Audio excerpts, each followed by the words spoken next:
April-March 2015. The morning mist hung heavy over the manicured grounds of St. Augustine Catholic Retreat Center in Tampa, Florida, as three unmarked police vehicles pulled through the wrought iron gates at precisely 6:47 a.m. Father Thomas Benedict was preparing for his daily meditation when the knock came, firm, authoritative, final.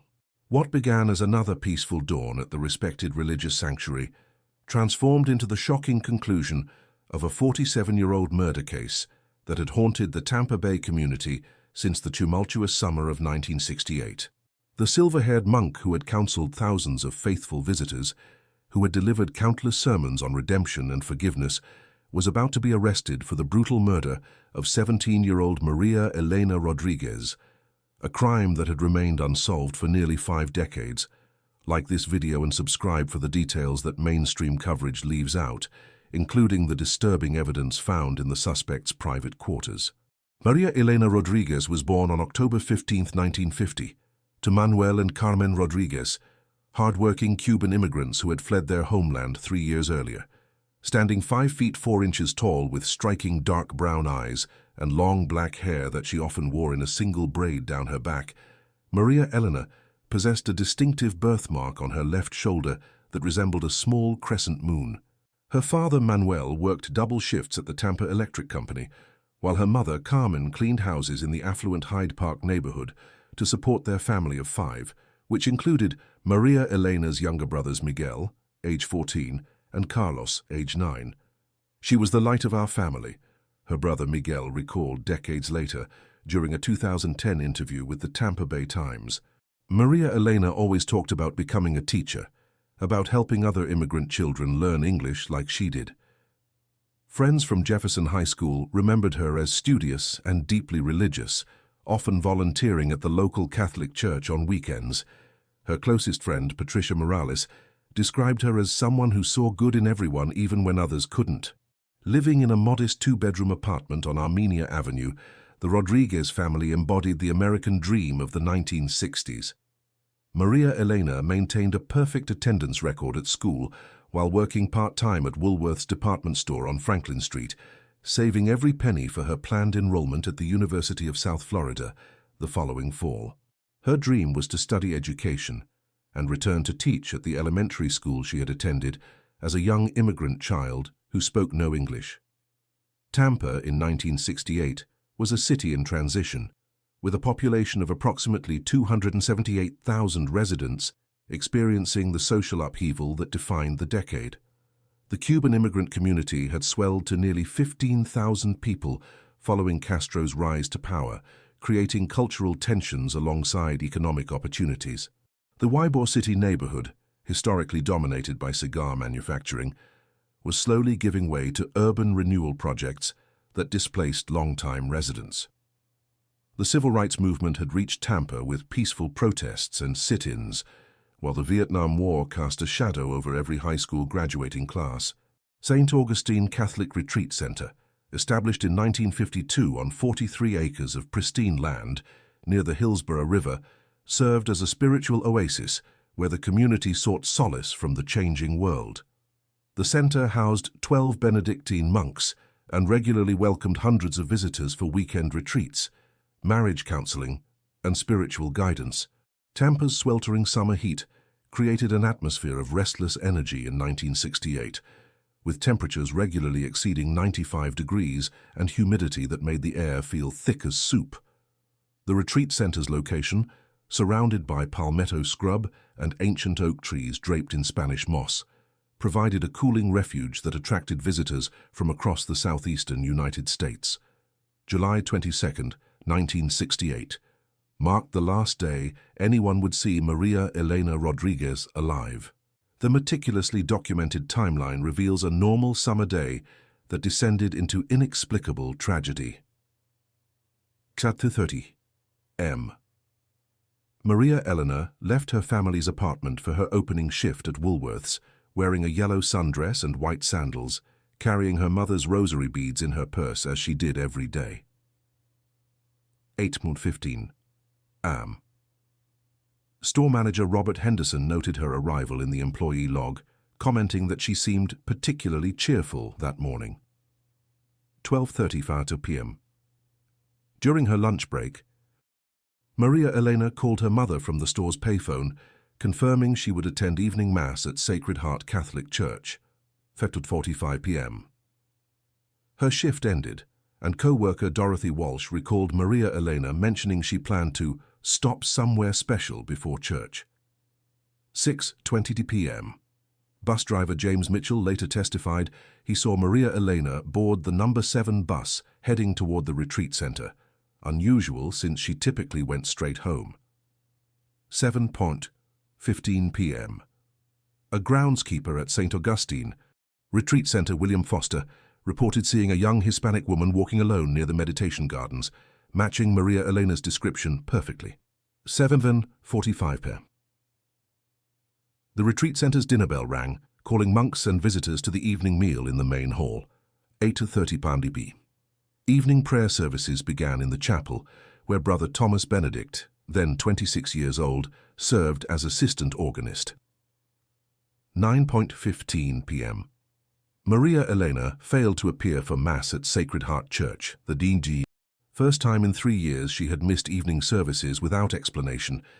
The discovery came 36 hours later, when retreat center maintenance worker Samuel Johnson found Maria Elena's body partially concealed beneath a pile of fallen palm fronds near the property's eastern boundary. The scene immediately struck seasoned investigators as both carefully staged and hastily abandoned. Detective Raymond Palmer, the first investigator to arrive, later wrote in his report that the victim appeared to have been moved at least twice before being left in the final location. 7 crucial pieces of evidence emerged from the crime scene investigation.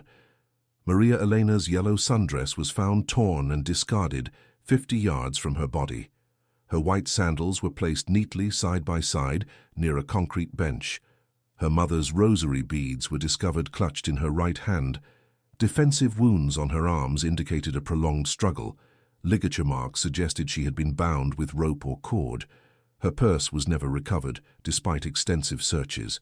And most puzzling soil samples from her fingernails did not match the earth where her body was found. I'd worked homicides for 12 years, but this case had elements that just didn't add up, Detective Palmer recalled in a 1985 interview. The careful placement of some evidence contrasted sharply with the apparent panic suggested by other aspects of the scene. The Tampa community reacted with shock and fear, particularly among the Cuban immigrant population, who had viewed the retreat center as a sanctuary. Within days, attendance at evening activities dropped by 70% as parents kept their children home after dark. Local newspapers ran daily updates, with the Tampa Tribune's headline reading, "Angel of Death Strikes Holy Ground." Are you watching this alone, or do you have family nearby? Crimes like this remind us how precious our loved ones truly are. Let me know in the comments where you're watching from. Tampa Police Department's Homicide Division in 1968 consisted of only 4 detectives covering a city approaching 280,000 residents. Led by Detective Sergeant Frank Morrison, a 20-year veteran, the department lacked modern forensic capabilities, relying primarily on witness testimony, basic fingerprinting, and blood type analysis. Crime scene photography was limited to black and white images, and DNA analysis would not become available for another 2 decades. The investigation initially focused on 5 primary suspects, each with apparent connections to either Maria Elena or the retreat center. Roberto Martinez, age 22, construction worker. Martinez had been employed in the ongoing expansion of the retreat center's dormitory facilities and had reportedly made inappropriate comments about Maria Elena during her previous visits to the center. Investigators discovered Martinez had asked several co-workers about the young woman's schedule and habits. His alibi placed him at Gonzalez Tavern on Nebraska Avenue from 6 p.m. until closing time, corroborated by bartender Miguel Santos and confirmed through receipt evidence. Further investigation revealed Martinez had a solid reputation in the community and no history of violence. James Fletcher, age 34, divorced groundskeeper. Fletcher had worked at St. Augustine Retreat Center for 3 years and possessed intimate knowledge of the property's layout, including secluded areas rarely visited by staff or guests. His ex-wife had filed restraining orders, citing his volatile temper and inappropriate behavior around young women. Fletcher claimed to have been visiting his elderly mother in Clearwater the evening of July 22nd, but telephone records could not confirm his presence there after 4:30 p.m. However, his mother's neighbor, Mrs. Dorothy Simmons, testified she saw Fletcher's distinctive blue pickup truck in the driveway until at least 10 p.m., ultimately clearing him of suspicion. Timothy Walsh, age 19, Jefferson High School classmate. Walsh had reportedly harbored romantic feelings for Maria Elena throughout their senior year, becoming increasingly agitated when she consistently declined his invitations to school dances and social gatherings. Fellow students described Walsh as possessive and prone to following Maria Elena between classes without her consent. On the night of the murder, Walsh told investigators he was home studying for summer college entrance exams, but his parents were visiting relatives in Jacksonville and could not verify his whereabouts. 3 days after the murder, however, Walsh voluntarily submitted to a polygraph examination and passed decisively, leading detectives to eliminate him from active consideration. Brother Marcus Donnelly, age 41, retreat center monk. Donnelly had recently transferred to Tampa from a monastery in Chicago following unspecified behavioral concerns that monastery leadership refused to discuss with investigators.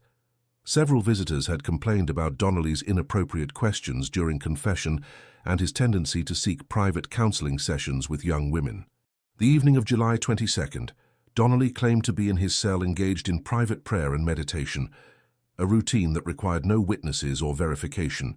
When questioned, however, 3 fellow monks confirmed seeing Donnelly in the chapel during evening prayers from 8:30 to 9:45 p.m., and the retreat center's strict accountability measures made it nearly impossible for him to leave the grounds unnoticed. Eddie Carlson, age 28, transient handyman. Carlson had been sleeping rough in Lowry Park and occasionally picked up day labor jobs throughout Tampa, including periodic work at the retreat center doing odd maintenance tasks. He had a criminal record, including 2 arrests for petty theft and 1 charge of disturbing the peace that was later dismissed. Carlson's mental health was questionable, and several witnesses reported seeing him talking to himself and exhibiting erratic behavior in the weeks preceding the murder. However, on July 22nd, Carlson was arrested for public intoxication at 3 p.m. and remained in the Hillsborough County Jail until his release the following morning, providing him with the most ironclad alibi of any suspect. Evidence collection yielded frustratingly limited results, despite the investigators' best efforts. Fingerprint analysis of items found at the scene produced several usable prints, but none matched known criminals in the regional database. Blood evidence confirmed Maria Elena's blood type, but could not provide more specific identification. Fabric fibers found on tree branches near the crime scene included several that did not match the victim's clothing, but 1968 technology could not determine their origin or significance. The case began to stagnate by October 1968 as leads dried up and new crimes demanded the department's attention. The final significant investigative activity occurred on December 15, 1968, when Detective Palmer interviewed the last remaining witness who had potentially seen Maria Elena alive. But the witness recanted his previous statement, claiming he had confused the date and actually saw the victim several days earlier. "What time is it where you're watching? It's amazing how time changes everything except a family's need for answers." The Rodriguez family's suffering became a defining characteristic of Tampa's Cuban immigrant community for decades. Manuel Rodriguez, Maria Elena's father, transformed his grief into tireless advocacy for victims' families, eventually founding the Tampa Bay Crime Victim Support Network in 1975. "My daughter's death will not be meaningless if we can help other families navigate this darkness," Manuel said during the organization's inaugural meeting, his voice breaking with emotion that never fully healed. Carmen Rodriguez channeled her maternal anguish into a different form of activism, working with local Catholic parishes to establish safety education programs for young women. Every July 22nd for 30 years, she organized memorial services at Sacred Heart Catholic Church, lighting candles and leading prayers not only for Maria Elena, but for all victims of unsolved crimes. "Prayer gives us strength when justice feels impossible," she often told other grieving mothers who joined her annual vigils. Miguel Rodriguez, 14 at the time of his sister's murder, struggled with survivors' guilt and anger that affected his academic performance and social relationships throughout high school. He eventually became a police officer in 1978, citing his desire to provide closure for families that his own had never experienced. "Every case I work, I think about my sister," Miguel explained during his retirement ceremony in 2010. "Every family deserves what we never got: answers and justice." Carlos Rodriguez, only 9 when Maria Elena was killed, developed anxiety disorders that required counseling throughout his childhood and teenage years. His parents' consuming grief left him feeling overlooked and forgotten, leading to academic struggles and behavioral problems. However, by his 20s, Carlos had channeled his experiences into social work, specializing in trauma counseling for children who had lost siblings to violence. "Maria Elena would want me to help other kids who are hurting like I was," he reflected during a 2005 interview with the Tampa Bay Business Journal. The extended family's bonds fractured under the weight of unresolved grief. Carmen's sister Rosa stopped visiting the Rodriguez home because she could not bear seeing Maria Elena's bedroom preserved exactly as the teenager had left it. Family celebrations became subdued affairs marked by an empty chair and unspoken sadness. Even decades later, family members reported feeling Maria Elena's absence most acutely during Christmas Eve dinner, when she would have traditionally read the nativity story in Spanish to the children. The case underwent formal review 3 times as new technologies and investigative techniques became available. In 1985, the Tampa Police Department's newly formed cold case unit, led by Detective Sarah Montgomery, conducted a comprehensive re-examination of all physical evidence using improved fingerprint analysis capabilities. The review confirmed the original findings, but could not develop new leads. In 1995, early DNA testing was applied to biological evidence collected from the crime scene, representing the first time genetic analysis had been used in the Maria Elena Rodriguez investigation. The testing successfully extracted DNA profiles from several sources, but failed to match any individuals in the nascent criminal database systems available at the time. In 2003, advanced DNA techniques were employed using more sophisticated equipment and expanded database searches.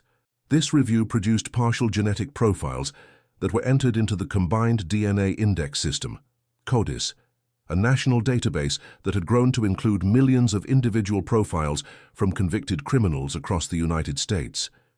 Each review cycle brought renewed hope to the Rodriguez family, followed inevitably by crushing disappointment when no breakthrough emerged.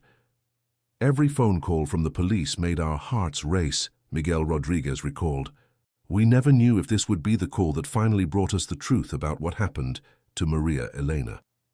The Tampa neighborhood where Maria Elena had lived underwent dramatic transformation in the following decades.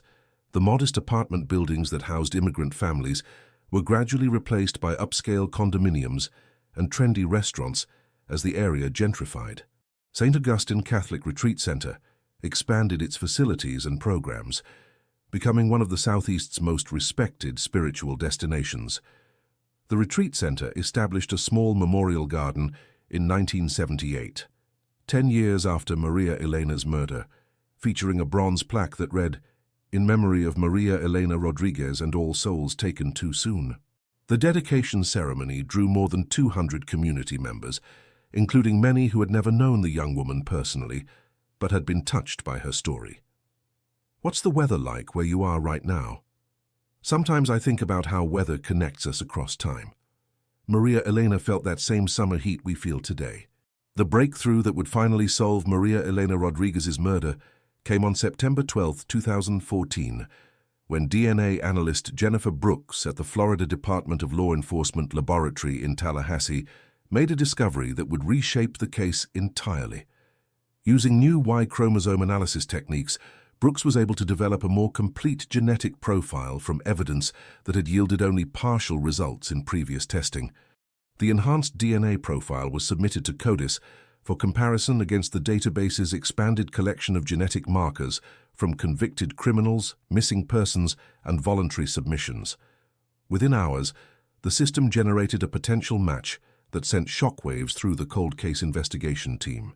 Advanced forensic genetic genealogy, a technique that had recently gained prominence in solving decades-old crimes, allowed investigators to trace family lineages using publicly available genealogical databases.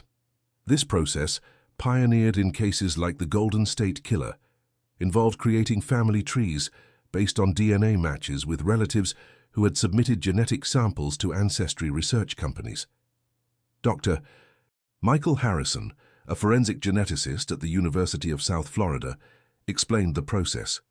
We're essentially working backwards through generations, identifying common ancestors, and then following family branches forward to identify potential suspects. The technique requires painstaking analysis of genealogical records, marriage certificates, birth records, and family histories to build comprehensive family trees spanning multiple generations.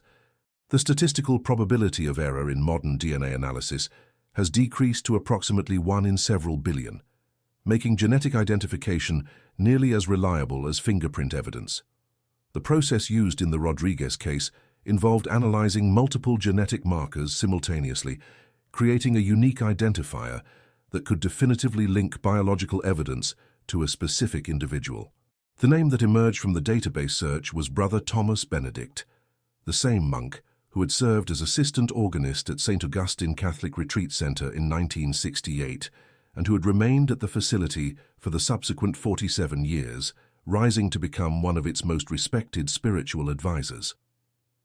If you're finding this case as shocking as we are, hit that like button, because the revelations about to come will challenge everything you thought you knew about this crime. Thomas Benedict had lived what appeared to be an exemplary life of service and spiritual devotion for nearly half a century following Maria Elena Rodriguez's murder. Born Thomas Bernard Kowalski in Detroit, Michigan in 1942, he had joined the Benedictine order in 1965 at age 23, taking his religious name upon completing his novitiate training in 1967. Following his assignment to St. Augustine Catholic Retreat Center in early 1968, Benedict had built a reputation as a compassionate counselor and gifted musician whose organ performances drew visitors from across the Southeast. He earned a master's degree in theology through correspondence courses and authored 3 books on meditation and spiritual healing that were widely distributed throughout Catholic institutions.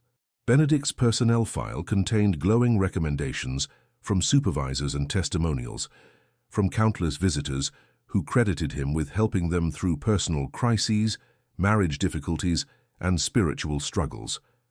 In 1985, he was appointed as the Retreat Center's Director of Spiritual Development, overseeing programs that served more than 2,000 people annually. The disturbing reality behind Benedict's respected facade began emerging during the investigation that followed his DNA identification. Review of Retreat Center guest registries revealed that Benedict had requested private counseling sessions with dozens of young women over the decades, often scheduling these meetings during evening hours when other staff members were less likely to be present. Most chilling were the documented interactions between Benedict and the Rodriguez family following Maria Elena's murder. In August 1968, just 1 month after the crime, Benedict had approached Manuel and Carmen Rodriguez at Sacred Heart Catholic Church, offering to provide grief counseling during their difficult time. The family, desperate for comfort and spiritual guidance, welcomed Benedict into their home for weekly sessions that continued for more than 2 years. During these visits, Benedict had gathered detailed information about the police investigation, asking pointed questions about evidence, suspect interviews, and investigative strategies under the guise of helping the family understand the process. He attended every memorial service for Maria Elena, often delivering prayers and readings that seemed to provide genuine comfort to the grieving community. Dr. Patricia Mendez, a forensic psychologist who reviewed Benedict's behavior patterns, explained, "This represents classic psychopathic behavior, the killer inserting himself into the investigation and the victims' lives to maintain control and experience continued psychological gratification from his crime. Such behavior, she noted, is seen in approximately 30% of cases involving serial offenders who successfully evade capture for extended periods." Benedict had volunteered to assist with several subsequent missing persons searches in the Tampa area, positioning himself as a community leader committed to public safety. His intimate knowledge of local terrain and hiding places, gained through decades of hiking and meditation walks, made him a valuable resource for search teams and potentially allowed him to monitor law enforcement activities related to unsolved cases. The arrest operation on March 15, 2015, required careful coordination between the Hillsborough County Sheriff's Office, the Tampa Police Department, and the Florida Department of Law Enforcement. At 6:47 a.m., Detective Lieutenant Maria Santos knocked on the door of Benedict's private quarters, while backup officers positioned themselves around the retreat center's main buildings. When Benedict opened the door, dressed in his traditional brown Benedictine robes and apparently preparing for morning prayers, Detective Santos informed him that he was under arrest for the 1968 murder of Maria Elena Rodriguez. Benedict's first recorded words were, "I have been expecting this day for a very long time," a statement that would later prove crucial during legal proceedings. The search of Benedict's living quarters, conducted under warrant, revealed a disturbing collection of memorabilia related to Maria Elena's case and several other unsolved crimes in the Tampa Bay area. Hidden beneath floorboards in his bedroom, investigators discovered newspaper clippings about Maria Elena's murder, copies of police reports that had never been made public, photographs of the Rodriguez family taken without their knowledge, and a journal containing detailed entries about his interactions with the family during their grief counseling sessions. Community reaction to Benedict's arrest ranged from disbelief to anger, to a profound sense of betrayal that would divide the congregation for months. Mrs. Eleanor Patterson, an 83-year-old parishioner who had received counseling from Benedict following her husband's death, told reporters, "How can someone who helped me through my darkest moments be capable of creating such darkness for another family?" What's your theory about how Benedict managed to hide his true nature for so long? Share your thoughts in the comments below. The trial of Thomas Benedict began on October 3, 2016, in Hillsborough County Circuit Court, presiding Judge William Crawford overseeing proceedings that drew national media attention. Prosecutor Jennifer Martinez opened with a detailed presentation of DNA evidence, establishing that biological material found at the 1968 crime scene matched Benedict's genetic profile with a certainty of 99.7%. Key testimony came from Dr. Harrison, the forensic geneticist, who explained to jurors how DNA analysis had evolved since 1968 and how new techniques had enabled the identification of genetic material that previous technology could not analyze. "Science has given Maria Elena Rodriguez a voice from beyond the grave," Martinez told the jury during opening statements. The prosecution's case included evidence of Benedict's suspicious behavior in the weeks following the murder, including his unexplained request to change his work schedule to avoid evening duties in the area where Maria Elena's body was found.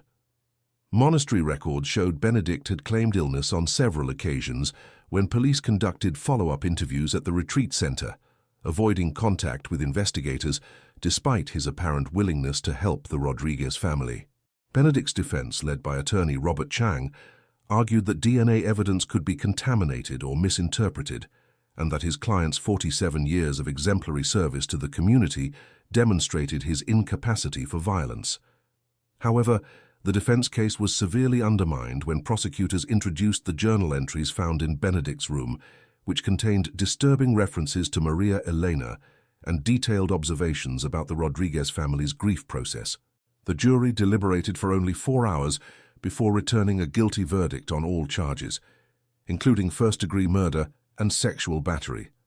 Judge Crawford sentenced Benedict to life in prison without possibility of parole, stating, "Your betrayal of this community's trust represents a profound violation of the sacred vows you claimed to honor for nearly 5 decades." The conviction brought closure to a case that had haunted Tampa for nearly half a century, but its impact extended far beyond the Rodriguez family. The scandal prompted comprehensive reviews of background check procedures for religious institutions throughout Florida and led to new protocols for cold case investigations statewide. Carmen Rodriguez, who died in 2012 without seeing her daughter's killer brought to justice, had lived her final years in a nursing home where she continued to pray daily for resolution to Maria Elena's case. Miguel Rodriguez, present in the courtroom for Benedict's sentencing, told reporters, "My mother always said God's justice might be slow, but it is certain." She was right. The St. Augustine Catholic Retreat Center established a Victims' Rights Scholarship Fund in Maria Elena's memory, providing financial assistance for students pursuing careers in criminal justice, forensic science, and victims advocacy. The center's new director, Father Michael O'Brien, acknowledged the institution's unwitting role in harboring a killer for decades while expressing commitment to preventing such tragedies in the future. The case has become a teaching tool for law enforcement agencies nationwide, demonstrating the importance of preserving evidence for future analysis and the potential of emerging technologies to solve seemingly hopeless cold cases. The Florida Department of Law Enforcement now requires DNA evidence from all serious crimes to be retained indefinitely and subjected to periodic reanalysis as new techniques become available. For the Tampa community, Benedict's conviction represented both justice delayed and a sobering reminder that evil can hide behind the most trusted facades. The case continues to influence local discussions about community safety, institutional accountability, and the enduring power of forensic science to speak for victims who can no longer speak for themselves. Subscribe to our channel for more deep dives into cases like this one, where advanced forensic science finally brings justice to victims and their families. Share this story with others who might find hope in knowing that some cases are never truly cold. They're just waiting for the right technology and the right moment to reveal their secrets. What other cold cases do you think might be solved using modern DNA techniques? Let us know in the comments, and remember that every share helps keep these victims' memories alive while supporting the families who never stop seeking answers.